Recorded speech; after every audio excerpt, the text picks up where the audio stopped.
Hi everyone, hello, whether it's your morning, afternoon, evening, welcome to the Cloud Skills Show. My name's Amy Boyd. I'm going to be hosting our skills show for today. This is actually the second one today, so it is a bit of a special edition and slightly later in the day, so hopefully we're catching people from all over the planet. But we are going to be talking a little bit about AI, we're going to be talking about IoT, we're going to be talking about edge computing and all of these great areas of technology that are coming together. I am joined by some incredible people who have some kind of affiliation or are at Oxford University. So all of my special guests are on the screen now. We're going to be talking about how Oxford University have partnered very closely with Microsoft and done some amazing work around this Microsoft Learn path called the AI Edge Engineer. So as I said, I'm going to be our event host and interviewer today, but who we want to actually hear from is from our fellow speakers. So let me introduce you to Aisha. Aisha is the course director at the University of Oxford, or let's just say the inventor of this course in some senses. So hi Aisha, how are you doing? Hi Amy, good to speak to you. Yes, I'm good, yeah. Good. It's early evening for us, so hopefully you've topped up on coffee and you've still got a lot of explaining to do at this point of what you are up to. So first things first, Aisha, can you tell me, tell our incredible audience who you are and what you do? Yes, so I'm the course director of the course Artificial Intelligence, Cloud and Edge Implementations at the University of Oxford. And it does exactly as it says on the tin, meaning that it is cloud and edge, it's full stack. And I wouldn't call, you said I'm the inventor, but it's an interesting term. I think it's a very interesting collaboration. And when people look at it, I think it is hard for one person ever to do it. And I have always acknowledged that within the course. The scope is vast, AI is vast, and we have always been a great team, some of whom are on the course, are on the call right now, and some of the students, and also Microsoft and others as well. So we've always been open to industry. That's who I am. Yeah. Nice. And yeah, I use the word inventor, apologies. That's like when people introduce me as an expert. Oh, it's like the worst because the bar is so high. But I see you as the inventor of this. So let's just leave that one there. But speaking of, as you created a lot of the kind of drive and the understanding for this course, can you tell me a bit more about the motivation behind creating this? Sure. So I think that the key thing about AI is how to transition to skills and jobs. Yes, I mean, we talked about our prime minister and he's talking about the same thing today. So it's all in the news. People have got to reskill, people have got to upskill, and even developers who are into traditional skills suddenly find themselves that they need to learn something quite complex in AI. And this is the key challenge which I spend all my time. I work with my students, try to understand quite individually where they are at in their career and where we can help them with that. And in short, the philosophy of the course is based on the idea that AI is not one thing. Yes, from a contextual point of view, in a large enterprise, AI sits within the systems. Yes, so then you have three jobs essentially, at least with AI. That is a data engineer, a data scientist, and DevOps. So this brings us to the philosophy of the course, and including the session for today, is the idea that we treat the whole AI piece as MLOps. Yes, so we take machine learning and DevOps and then the whole pipeline together, and which is why we're going to talk about a little bit in this session as well. And we take that to the edge, literally. Yes, I mean, we take that to the edge, meaning that we take that to, as we're going to see today, right down the stack. And this is what makes the course so complex, but also very interesting, because what that means for people is that they come up to the course with some skills. Yes, they have got something they already have. They understand the bigger picture. They understand where they fit in. And at the end of the course, they know where they could go. Yes, they could go, they could transition themselves either on the data engineering side, data scientist side, they could do other jobs within the same company and things like this. So in that sense, this rather complex approach, it sounds a little bit intimidating and daunting to a certain extent, but we've had excellent feedback from our students as well, and as you'll see today as well. that helps us a lot because at one time it can seem intimidating, but on the other hand, at the end of it, you actually know where you want to go. And the final couple of points I'd like to make about the philosophy is the first one is that we are very fortunate to have people like Paul Clark, who's the CTO of Ocado, work with us. And I am personally very grateful to Paul for his mentorship and his advice, both to me personally and to the course.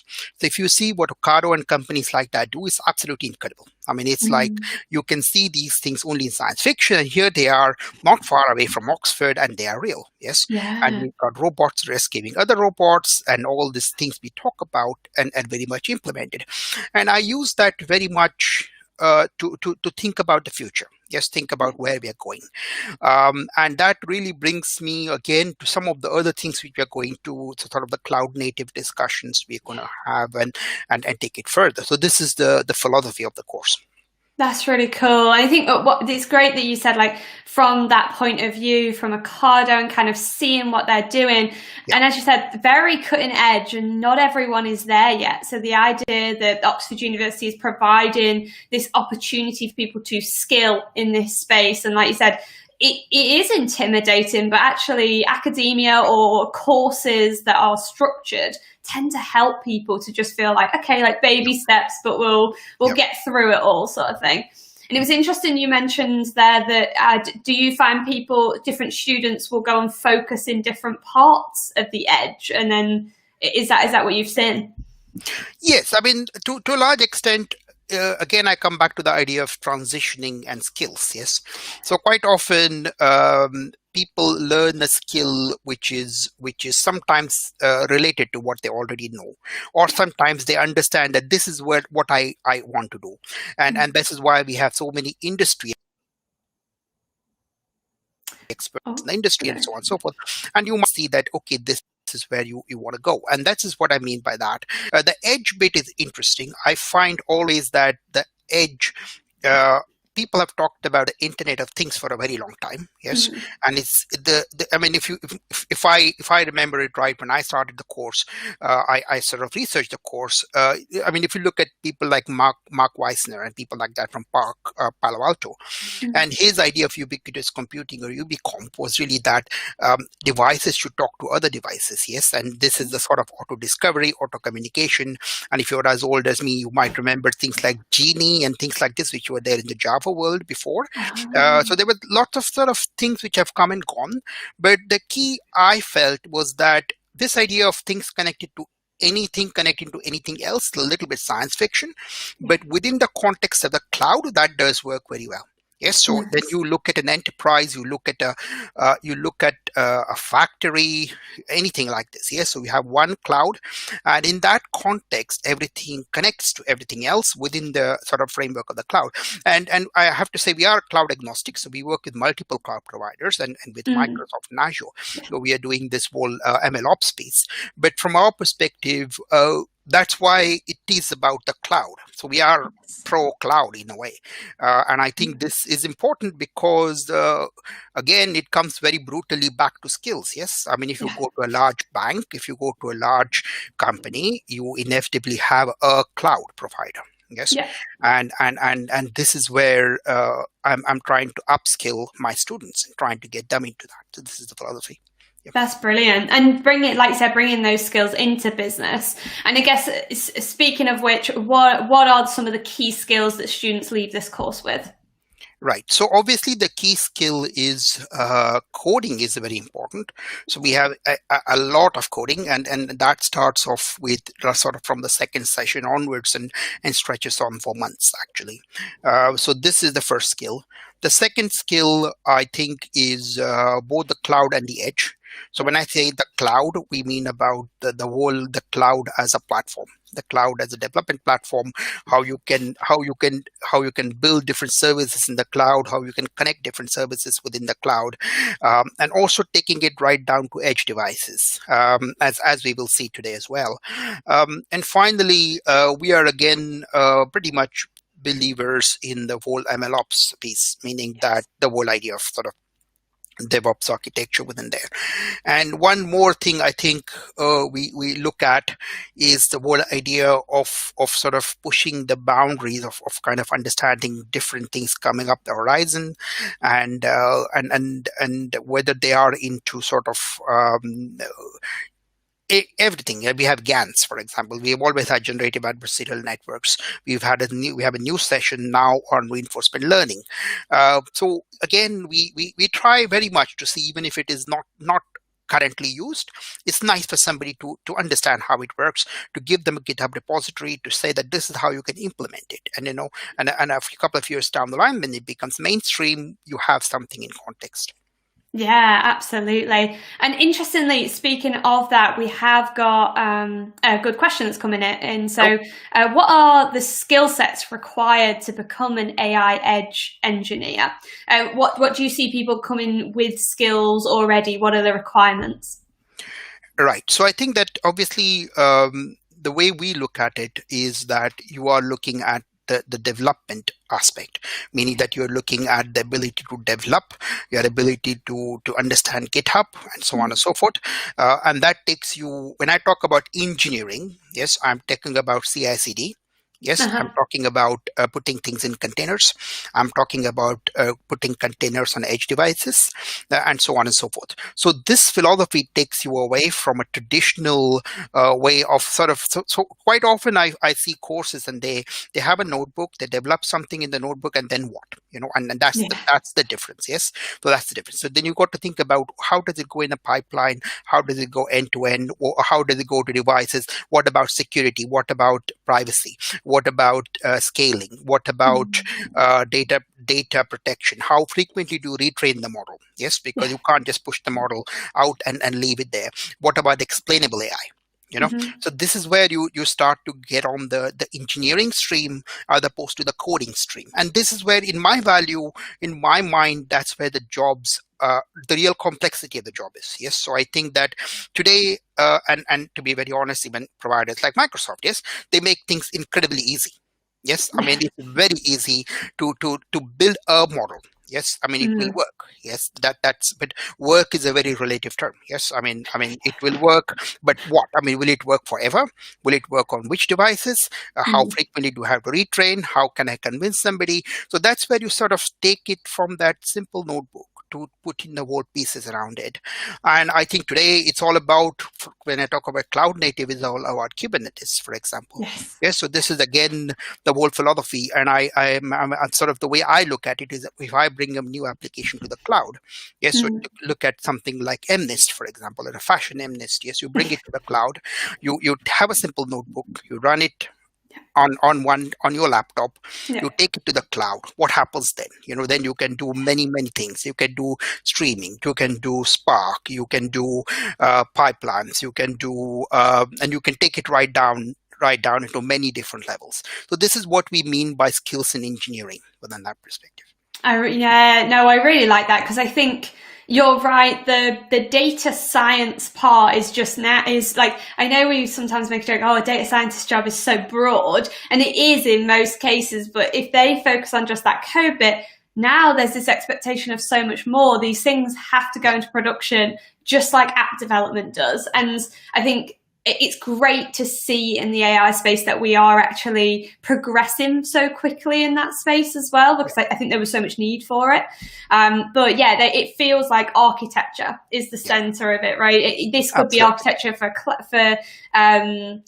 web applications, or architecture for AI. And so it's kind of like thinking more about that side of it. And so do you see DevOps people? Do you see it's more data science people that want to know about the compute side and the Kubernetes side, or actually do we see like cloud architects almost? Because that's obviously become an incredibly popular role. Yeah. I think that's a very good question. And I see mostly from my perspective, the people who join the course, and again, we'll speak to some of our ex-students as well. I see people who have a strong development background, and sometimes not even necessarily Python, but I see that they have they know how to build and deploy things. Yes. Yeah. So, and then once you have that, then the question is sort of we expect them to be. It's quite a rigorous course. It's quite an intense course. So we take an immersive view on that, meaning that you spend some time with it, and I believe that should be the case with every course within that, because it's a hard subject, and the way it is structured in our course at Oxford is definitely not easy. But we just say that you come with whatever skills you have, and then we take it from there. So I think that if I were to have a bias, I would definitely go for people who have strong development background, not necessarily DevOps or anything else. I would also perhaps almost certainly want them to code, because I mean this because otherwise it is hard if you cannot do that. Other than that, I think it's cool. That's amazing. And obviously, Oxford comes with an incredible reputation, Oxford University. It's one of the top universities in the UK and the world. And so can you tell us a little bit more about how about how this course is taught at Oxford? So how you teach it to your students? Well, I think from a teaching point of view, we tend to, so Oxford has a certain philosophy, but also a certain freedom to manage that. And in this case, we are very scenario driven. Yes. So the scenario driven idea tends, in my mind, as a teacher, is very important, because scenarios and kind of metaphors, yes, so that kind of thing which people don't traditionally, it's not that quantifiable, meaning that you can't have books about it, but it's very important for people, because people like a story. Yes, they like something. Most importantly, if you understand the pedagogy, the learning, it has to relate ideally with something they have learned before. So to me, this is the sort of thing I try very hard to bridge, very much so. So when I try to talk to people about something new, I try to talk to them about in context of something else. I can give you a simple example. If you look at multi-layer perceptrons is an end-to-end basically architecture. If you look at the CNN architecture, then you look at it, you can think of the convolutional neural networks as an exception to multi-layer perceptrons, where there is a certain amount of connectivity between the pertinent layer and the previous layer. Then you can look at the LSTMs as a temporal view of that. So you can start off with MLP and then look at a spatial view, which is CNNs, and a temporal view, which would take you to LSTMs. But I think that is why I like very much to kind of connect things back to things. So in that sense, for us, this whole idea of working with the way we are working, including on this particular kind of learn and things like this, is very, very natural to me. Especially it's very natural to people who do research or do a PhD or things like this, because they have to almost do it from a kind of a literature review type of perspective, meaning that they have to build a story, but they have to build every element of the story and connect it backwards from there. And they have to say that this is the background, this is what it is, and then I am going to extend your knowledge by this little bit in this module. Yes. And then I go to the next one and I say that, okay, you started off with the previous module. This is where you were. Now I'm going to take you to the next step. And while it sounds very simple, it's actually very not easy to do, meaning that you have to think very carefully about how you structure.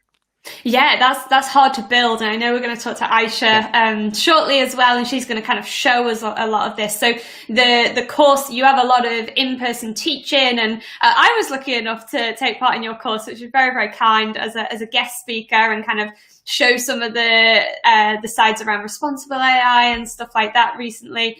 But then you have that learn part, so it's like the academic edge, and then onto kind of, okay, how do we get hands-on? And as you said, those modular kind of approaches. And here we have on the screen, this is the actual course that happens at Oxford. So if you want to go and read in a little bit more, if we've really got you excited about it, go to bit.ly/Oxford-course, and you'll be able to see some of the more detail that's going on there. Okay, well, Ajit, it was so great to talk to you about the strategy and the kind of setup and why we need these skills. But what I will say is, for the call to actions, go to the Oxford University course. And we are next going to have a quick chat with Aisha, who is a tutor on the course with you. Is that right, Ajit?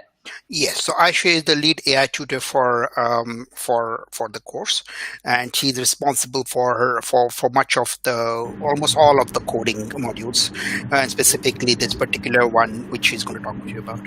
Yep. Fantastic. Well, thank you so much, Ajit. Thank you for opening our eyes to what's happening. And welcome, Aisha. How's things going? I'm good, Amy. How are you? Good to speak to you. I know, it's so good to speak to you, and thank you for spending some time with us. And I understand that for our section, we are going to be doing some demos. So for those who are watching, hold your horses, because we're so close to seeing the tech at this point, and Aisha is the absolute expert in this space. So I'm so glad we could speak to you. But first things first, can you tell us a little bit more about yourself so that everyone knows who you are? Yeah, sure. I'm a data scientist, and also I'm a tutor in the Oxford course. So I have been both building AI as engineer deep learning path and teaching it over the course. So therefore, I have experience for the both sides. Very good, very good. And yeah, I know we've worked together for a while, so this is really exciting to see how far this has come, and it has kind of got built into Microsoft Learn as well, which is great. So you're a huge contributor. You've built some of this content, which is incredible. So can you tell me, what are the top skills you think students take away from this? Yes, sure. I could think of 3 aspects here, which students can pick up from the course. So the first one is they will be able to understand the concept of AI for the edge devices. And I can say second is they will have practical experience of building and deploying modules to the edge devices, and they will also learn MLOps. Nice. Yeah. MLOps is such a popular topic right now as well, right? Like I feel like every engineering or data science or developer conference has an MLOps session going on, because it's such an interesting area for even people from DevOps side or people from the data science side to come and understand more about. So that's amazing. So lots of different parts though, right? That's kind of what Ajit was saying, sorry, as well. It's kind of like, there is a lot going on, but you can, I'm guessing, do you see that people have favorite parts of it? Do you have a favorite part of this architecture? Yeah, I mean, it is not easy to choose only one for these learning parts, actually. But I can say my favorites are, I have 2 favorites. I can say one is deploy a pre-built module to the edge device, and the other one is train and deploy a module to the edge device. Mm-hmm. So they are really hands-on modules, and you can actually learn how to do this stuff by completing these modules. So also I want to show one of them to you today. Oh, amazing! I was going to say, and so one of your favorite ones is the one we're going to go through today. Is that correct? Fantastic. Yeah. Okay. Well, should we take it away? Do you have a screen to share with us? Yeah, sure. Let me start sharing the screen. So here we can see our learning path, AI Edge Engineer. Mm-hmm. And today we will go through the module, deploy a pre-built module to the edge device. So what we are doing here is we are deploying a module to the edge device, and this module is simulating a device, a sensor, and it generates a sensor data and sends these data to the cloud. So, and then in the cloud we will be able to view the simulated data. So this will be our objective today. Very nice, very nice. So we are talking about simulating data. Why do we need to simulate data, first off? Yeah, to get the IoT data is not easy. And also, having the physical device, if we have a physical device, we need to think of the hardware and software. So by having the simulated device, we can easily test our application and then we can see everything is working. Then we can move to the actual device. Oh no, I love that because obviously there is a lot of testing and a lot of code to write and different, connecting components. Number one is probably one of the hardest things with the cloud. I mean, cloud services tend to make it easier, but no, that's a really good idea for simulated data rather than going straight away for a specific device. Amazing. Well, yeah, take us away. Let's see what's happening in this module. Okay, then. So we introduced what we are going to do. So let me open the first exercise step. So here, what we need, firstly, we need a device. So to do for that, we are creating a virtual device in the cloud. Then we have a device, and we need to communicate with the device from the cloud. So to do for that, we are creating an IoT hub. First of all, these are the main components, and then here, if I jump to the Azure portal. So yes, I have already created Edge device and IoT hub just to save our time. So here we can see them. Oh, brilliant. Yeah, we can see. So, yes. There we go, yeah. Yeah, IoT hub and Edge device, virtual machine. So now what we need to do, we need to link device to the cloud. To do that, if you follow these steps, you can come to the point which I am in right now. So now we need to register the device to the cloud, to the IoT hub, so that they will be communicating to each other. So first of all,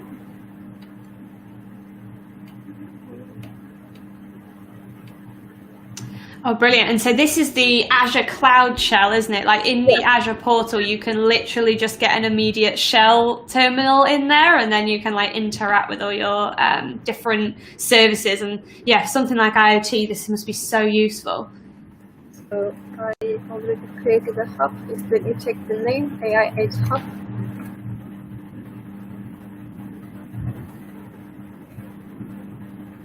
So now we are creating a device identity. This will be unique for each device. Then we will retrieve the connection string. And this is the connection string for the device to talk to the cloud? Exactly. Cool. So here is our connection string. Now, what we need to do, we need to configure a connection string to the Edge device.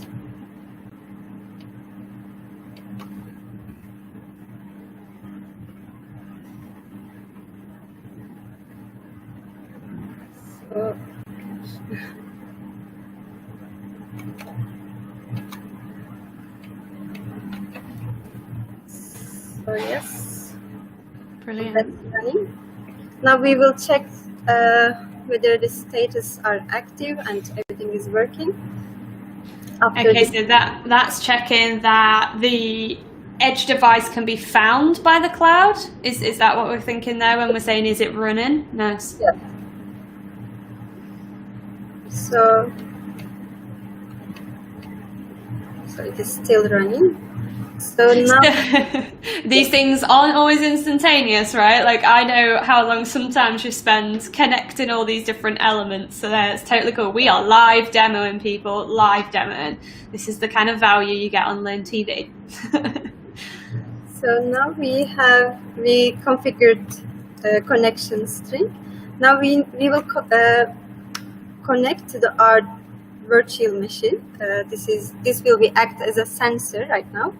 So I will take a IP address and I will connect with the SSH name of my device.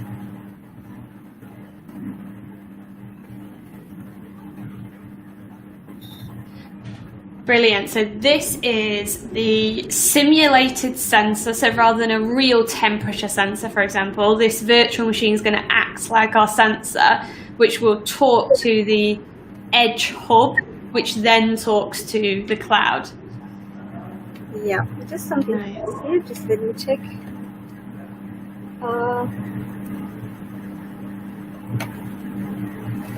Yeah, I just put the wrong name of the device. Yeah. Oh, no problem. Well, whilst you're answering that, I can answer a question from our audience here. So the question from online was, do I need a real device to do this module? No. So that's exactly what Aisha's doing here. The Azure virtual machine actually becomes the device here, which I thought was super smart, because sometimes IoT getting into the space can feel like, do I need a Raspberry Pi? Do I need an Arduino and stuff like that? But this is that idea of simulated data first, and we can simulate that by just creating a virtual machine in Azure. And Aisha, you created that virtual machine just before, didn't you? There's a template, right, in that module that actually, this is like an IoT VM that's already set up to simulate data for us. Exactly, yeah. Nice. So now we connected the virtual device, and we will just check the status of the Azure Edge daemon, and we can see it is active, running. So now our device is ready to be deployed by the module. So in this module, we are not building any module. We are using a pre-built module. So, and we can access through the Azure Marketplace. So here we can see the module which we will deploy to the device. And to deploy this, we are just searching simulated temperature sensor, and this is the result in the marketplace. So when we click on it, it comes to the target devices for IoT Edge module. So I just choose a device, which is my Edge device I created just now. Oh, wow. So the module is kind of like the functionality that this sensor will have, and then the Edge device is kind of saying this is where it's going to run and communicate from. Yeah.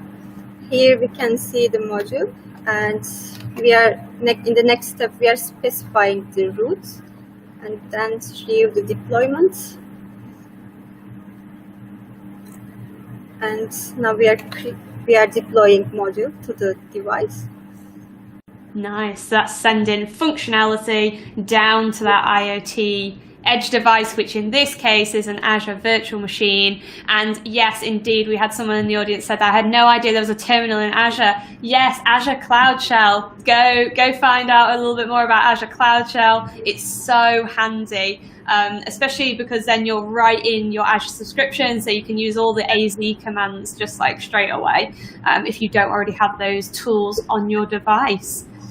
Okay, Aisha, so we've put it onto that Edge device and we've sort of connected to the cloud. What do we do next? So yeah, I just want to give you a little bit more detail to you. So when now we will see which modules are deployed in our device. So we can see that it is successfully deployed to our device. And let's view the data generated by the module. And here we can see our module is periodically generating the data and sending data to the cloud. We can see here machine temperature, pressure, and ambient temperature, humidity. Nice. So that's coming in kind of like a JSON string. So we all know that JSON is the language of IoT, it feels like, when it's sending data. And so we can just go ahead and break down that data and analyze it, which is really cool in the cloud. So yeah, our demo is done. Just you can go through the modules and you can just easily deploy a pre-built module to the Edge device. That's amazing. So this is the deploy a pre-built module to an edge device on Microsoft Learn. So if you go to aka.ms/learn, you can find all of the modules, and we will ping up this module link again very shortly. But this was really exciting. So we talked a bit about simulated data. There's our Microsoft Learn link. Sorry, it dropped off my mind. So aka.ms/learn-AI Edge will take you to this module and this learning path, so that you can go ahead and follow along what Aisha did. And this is, the AI Edge Engineer path. The complete module which you can find. Fabulous. And there's all sorts in there, right? What was your other module that you mentioned that you enjoyed? I mentioned this module. This is Train and Package and Azure Machine Learning module to the edge device. What we are doing here, we are using the simulated data. We have a data set, and we are taking the data set and training the module based on the data set. And data set is created by the sensor data. So we can think this like a real problem also. You have a simulated data. You are taking this module and training the module. And this module is detecting the anomalies. And when you train the module, you just push it to the edge device, and your module will be running on the device and detect the anomalies also. So here we can see the example of how we can use simulated data in the next step. That's well cool. So the first one was kind of like, it's just going to send us temperature data from a simulated temperature sensor, whereas that next one, it then even takes it kind of that level further almost, where we start getting into, deploying machine learning models onto that device. So when that data comes in, it actually does anomaly detection, or it triggers some kind of alert or something like that. I guess that's where we see a lot of the power with the IoT edge for machine learning, right? Because we can deploy those models and we don't have to call off to the cloud all the time for a quick answer. That's incredible. Can you just very, very briefly, just before we move on to our next section, kind of talk a bit about that architecture? So just to clarify, what were the key components that we just saw that took us through and connected us in Azure? Yeah, for these modules we are asking. Mm-hmm. The main components are here. We see the IoT Edge. So IoT Edge is a executable package, so running on the device.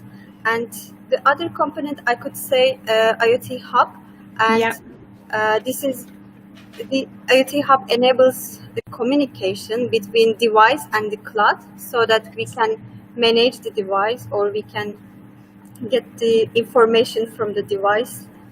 And the other components here, I could talk the pre-built module. We are not building the module. We are using a pre-built module and accessible through the Azure Marketplace. Nice. So that's like 3 parts, isn't it? There's like the VM that's doing the simulated data, the Edge module that actually connects these things together, and then IoT Hub, which it's all about sending data to the cloud and communicating with devices. Yeah, exactly. Nice. Well, this is incredible. Thank you so much for walking us through all of that amazing content. That is not easy to demo live. We've got a lot of love on social media for the Azure CloudShell, so you demoed it like a pro. Thank you for doing that for us. And also kind of piecing together. I actually went through that module as well myself this week. And it takes a little bit of time to get your head around, but when you then finally see that simulated data, but you're actually seeing it from the cloud, it just shows how important it is that this is an architecture and not just one single service that's doing this, I think. And just how scalable it can get, right? Like that's just for one device. So what happens when we add more devices? Do we connect them all to the same hub, is it? Yes. I'm not very sure, but we can do it with the auto provisioning. Oh, Oh, nice. That is cool. Yes, no, I think they do have the auto provisioning, and you can have like device management, can't you, with like all different named devices, I think, as well. So yeah, lots to learn in this space. IoT is one of those ones, like I got into it for a while, and then I kind of always orient myself towards the data side, but the data that comes from IoT devices is incredible. So Aisha, thank you so much for joining us. The key calls to action for these sections is to, first of all, follow Aisha on LinkedIn. You are incredible. You can teach everyone about IoT and data science, which is awesome, but also to take a look at those Microsoft Learn modules. And we also have some amazing Learn Live sessions coming up. So I think we have a slide from our Microsoft Reactor team where they have put together a bit of a slide where you can go ahead and take a look at all of these different Learn Live sessions that we've got going on through October. So Learn Live is basically a bit like what Aisha did just there. Sorry, you're actually that slide on my camera. What Aisha did there, where they kind of take you through the module and the learning for all of these different IoT pieces. So if you are interested in learning more, go to aka.ms IoT Oxford, and you'll be able to see all 4 of those sessions that are going to go on with some of my incredible colleagues who are going to host them, who are absolute experts in the IoT space. So please do stay tuned and continue learning with us. Aisha, I am going to say goodbye for now, but we'll bring you back on at the end. Thank you so much for your demo. For inviting me. Of course, of course. Fabulous. So we are on part 3 and we're running in good time, which means that we get to chat with 2 incredible people, 2 students that actually took the Oxford University course recently. And we're going to find out a little bit from them why they took it, and also what they're up to now and how this kind of learning has supported them. So I would love to invite Marina and Rob onto the show. Hi. Hello. Both. How are you both doing? Hi, Amy. Very well, thank you. Good. Rob, Hi, all Rob. Good over there? Okay, cool. So thank you so much for joining us. We wanted to speak to you guys just because you have kind of taken part in this, right? We've heard from AJ all about the course and the strategy and what people want to learn from the course. And we've seen from Aisha, who's created some of this amazing content, what it looks like and what you can be learning. But what I want to hear from you guys is basically what have you found most useful? So let's start with Rob. Rob, can you tell us a little bit more about what you do and who you are? Oh, we cannot hear you. Are you by any chance on mute? Hang on, there we are. Apologies. It is not a real stream unless we say that. So thank you, Rob. Yes, I'm a software developer. I've been a software developer for about 30 years and a web developer since the early 90s, at the inception of the web.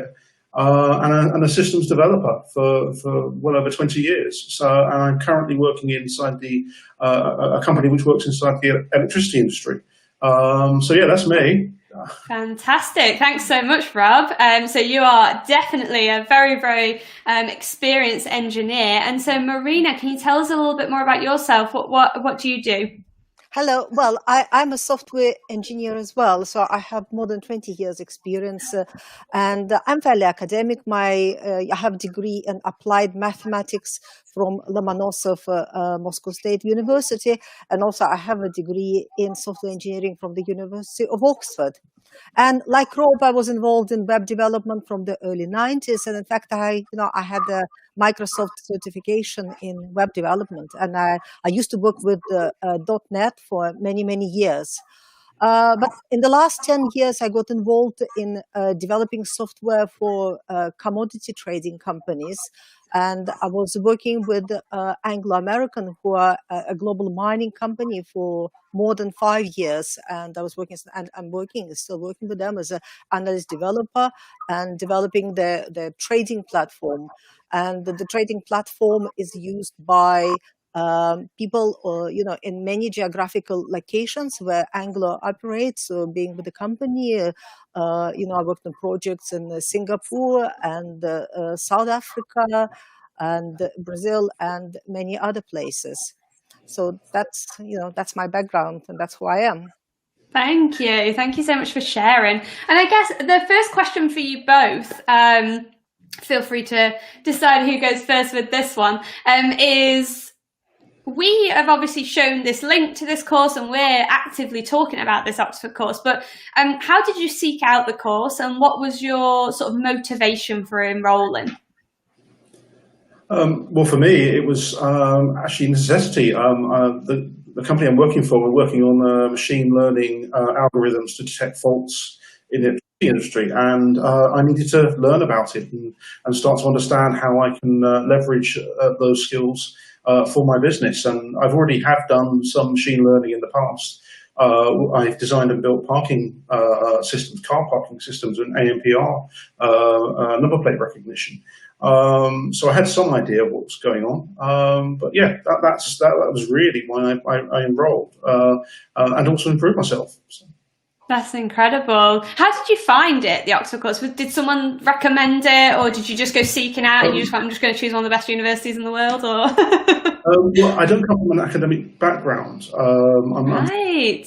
So it was a little bit of an eye-opener for me in many areas, but it was a very challenging and exciting course, and yes, it was certainly worth the trips to Oxford to work on the coursework with Marina and Ajit and others. So yeah, it was very good.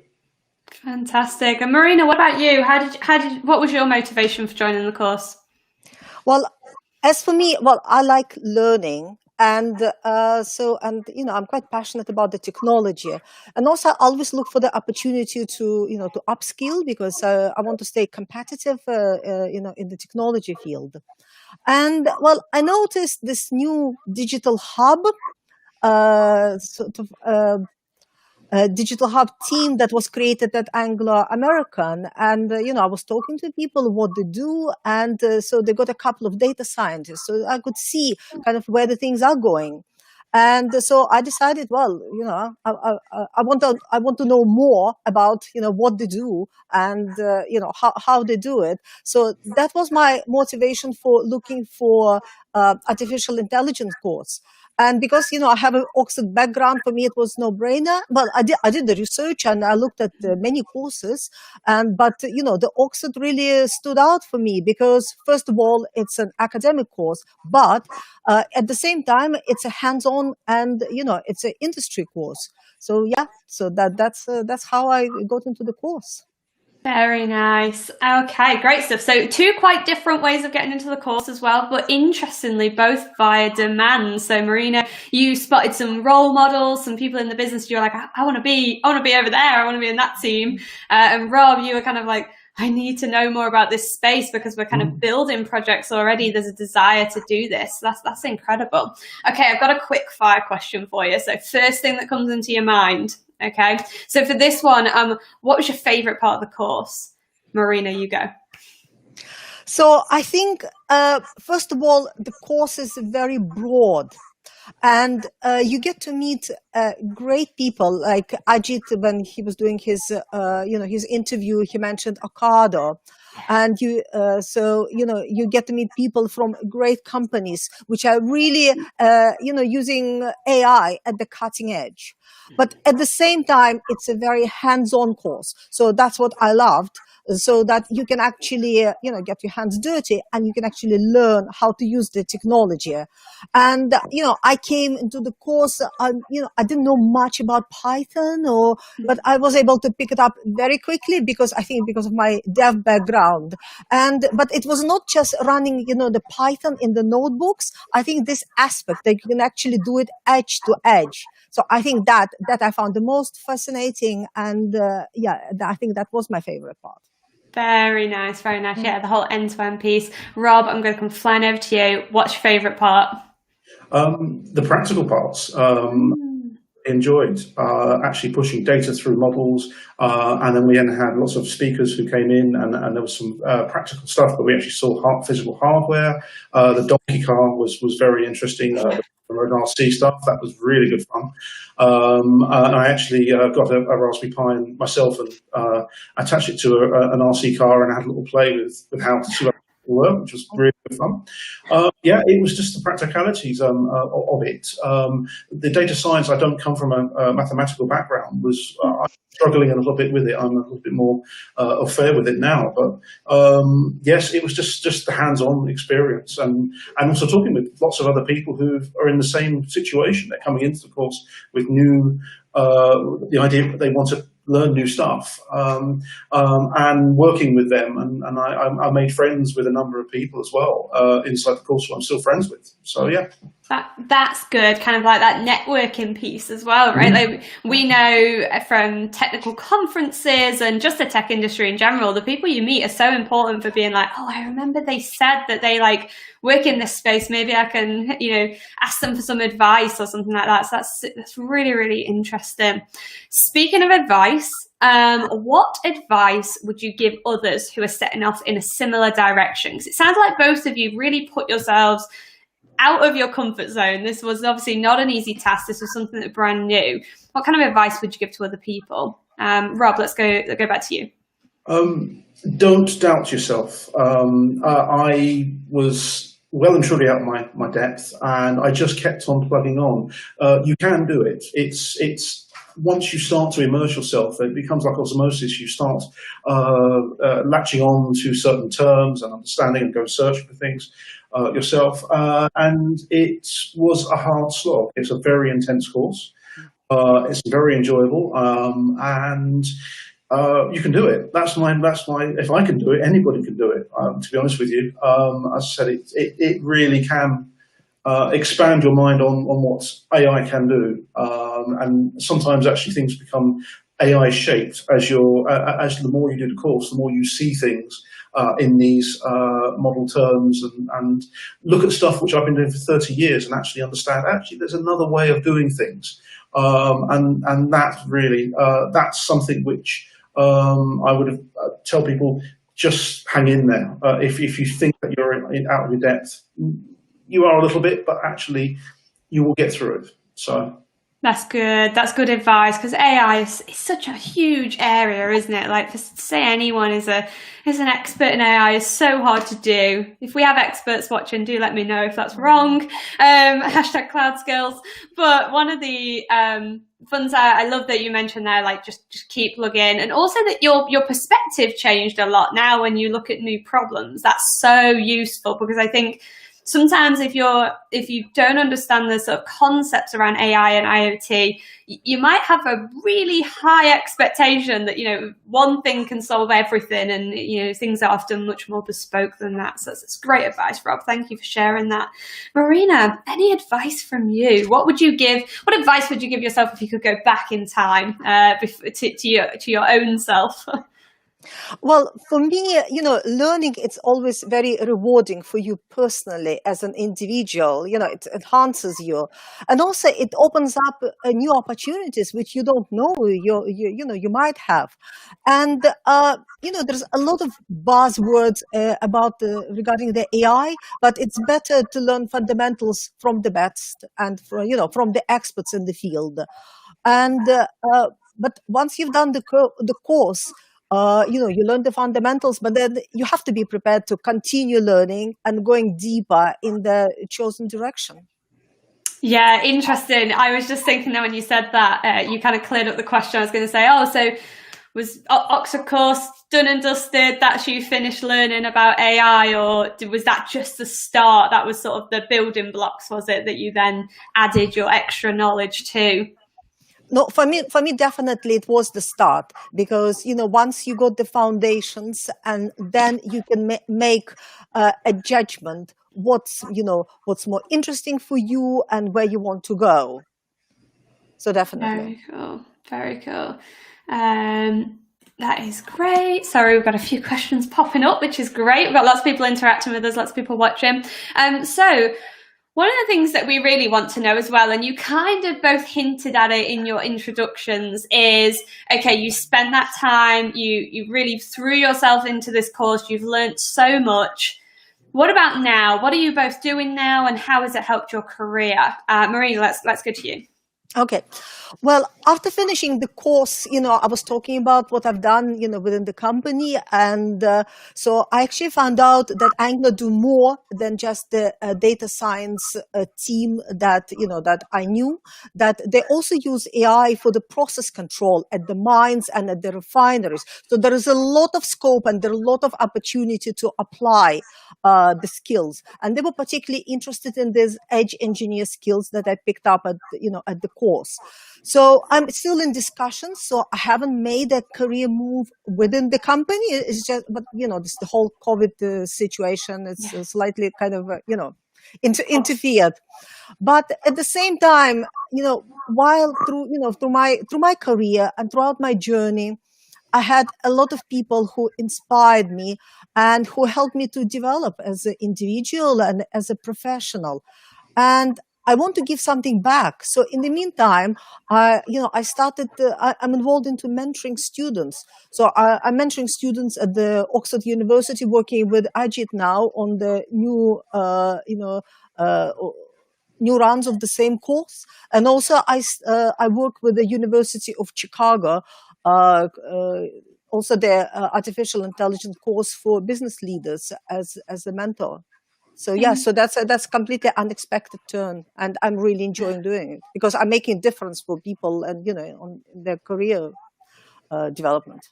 Of course, no, that's incredible. Thank you for giving back. I think I did a session recently where I did a plea where I was like, we don't have enough people with these types of skills in the space, and we can all go ahead and just learn on our own, but we know that when we learn together, or we have someone that we can ask the silly questions to or something like that, someone who is a mentor, we have them in our careers. You tend to have some kind of maybe mentor at school as well, and so let's put these things together, and it's so great to hear you're doing that, Marina. Thank you for giving back. That's so important. And so Rob, where are you now? How has this affected, because you said this was imminent, right, in your business? This was, we are doing this is happening. How was it when you went back? How have you been able to make impact? Actually, about halfway through the course, what I was learning was actually influencing some of the stuff which we were doing at work. And essentially what I did was, once we left the course, I actually started to work with data scientists on machine learning models to do fault detection, and actually starting to create machine learning pipelines, basically doing a DevOps engineer and data engineer role.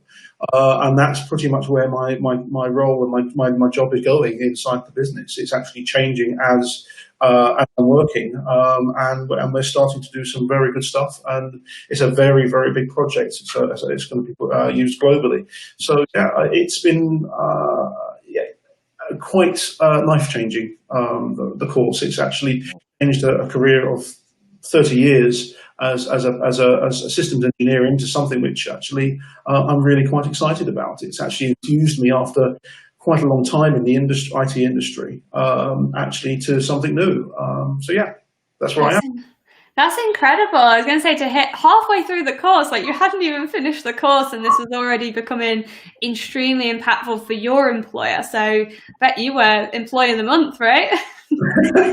Well, it actually was those ideas which were coming out from the course, which basically started to filter through, and I took some ideas back to the company, and we discussed them, and it took a little while for them to be implemented, or we're working on them. But yes, it really was. There was a sort of a light bulb moment for me on how models work, and I realised actually that really would work in that context. So yes, it was very good. Brilliant. No, that's so great. And but here's I hope we didn't talk about this question beforehand, so this could be a real frisbee to the head. So do you think you'll both stay in the IoT edge or AI space? Marina, will you stay in this space? Are you excited about it? Yes, I think so, definitely, because because I can see the potential, and also because this is something that you do end to end. Yes. Amazing. And Rob, we have just a few seconds left. Will you be staying in this space and providing impact? Absolutely, as much as I can. It's another arrow in my bow to use inside my career, and I'm going to try and stay in it as long as I can. That's incredible. Thank you so much both for joining us. Thank you to all of our guests for the Cloud Show this week. That's us up on time on the content. However, you can continue asking us questions via the chat on Twitch. So on Twitch TV/Microsoft Developer.